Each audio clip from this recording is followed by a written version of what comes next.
कांग्रेसी नेता एवं पूर्व केंद्रीय मंत्री चौधरी वीरेंद्र सिंह डूमरखा ने आज भिवानी में पत्रकार वार्ता की। इस दौरान उन्होंने बीजेपी पार्टी को आड़े हाथों लिया और विधानसभा की तैयारी को लेकर के आगाज करने की बात भी कही।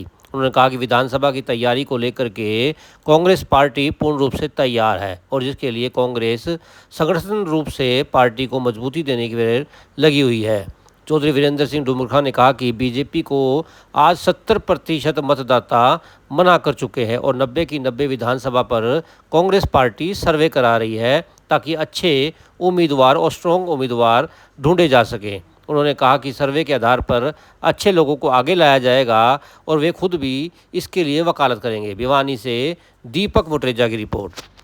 मेरा 52 साल का राजनीतिक जीवन है कि आज 70% लोग, हरियाणा में लोग नहीं कह रहा मैं, मतदाता 70% मतदाता भारतीय जनता पार्टी को वोट नहीं देना चाहते। अब आप मेरे से ये पूछोगे तो इसका मतलब तो ये हुआ कि सारे कांग्रेस को देंगे। मैं ये भी नहीं कह रहा।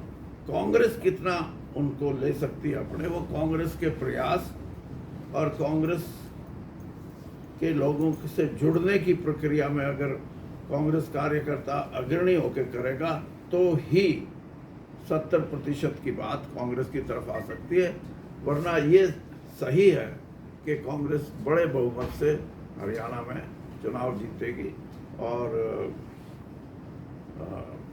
भारतीय जनता पार्टी को ये एहसास होगा कि तुम धर्म के नाम पे, तुम जातीय आपस में दुर्भावना पैदा करके हरियाणा में कभी वोट की कल्पना करोगे और राज बनाने की कल्पना करोगे तो कभी नहीं हो सकती पूरी।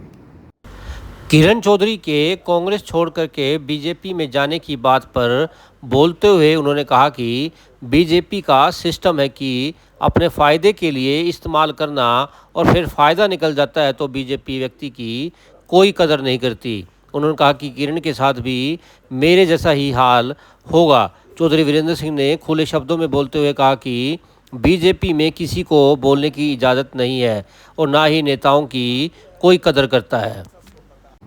आप समझो बात को, किरण चौधरी जी का कांग्रेस छोड़ना और भाजपा में जाना, भाजपा का एक सिस्टम है जहाँ तक उनको वो इस्तेमाल कर सकते हैं अपने फायदे के लिए, वो करेंगे और फिर वैसा ही कर देंगे जैसे मेरे साथ किया। वहीं किसानों व कर्मचारियों के मुद्दे पर चौधरी वीरेंद्र सिंह ने कहा कि बीजेपी कर्मचारियों व किसानों की कोई सुध नहीं ले रही, जिसका खामियाजा बीजेपी को भुगतना पड़ेगा। भिवानी से दीपक मुटरेजा की रिपोर्ट। किसानों की बातों को जिस तरीके से सरकार ने 13 महीने तो कोई संज्ञान नहीं दिया, उसके बाद 3 कानून वापस लेके बोले कि हम आपको एमएसपी भी देंगे और 3-4 चीज़ें और भी।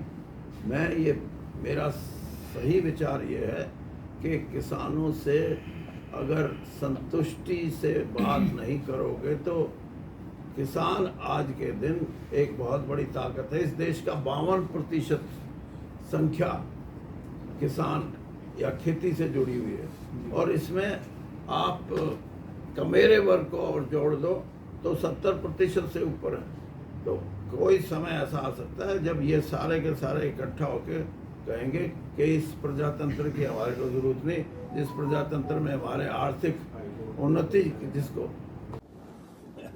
कर्मचारियों की नाराजगी, किसी भी राजनीतिक दल जिसकी सत्ता होती है ना, उसको बड़ी महंगी पड़ सकती है। और उसकी सबसे बड़ी उदाहरण है हिमाचल। हिमाचल में जब भी कर्मचारी नाराज होंगे किसी सरकार से, वो दोबारा गवर्नमेंट नहीं बना सकते। तो इसलिए ये बात इस सरकार को भी समझ लेनी चाहिए।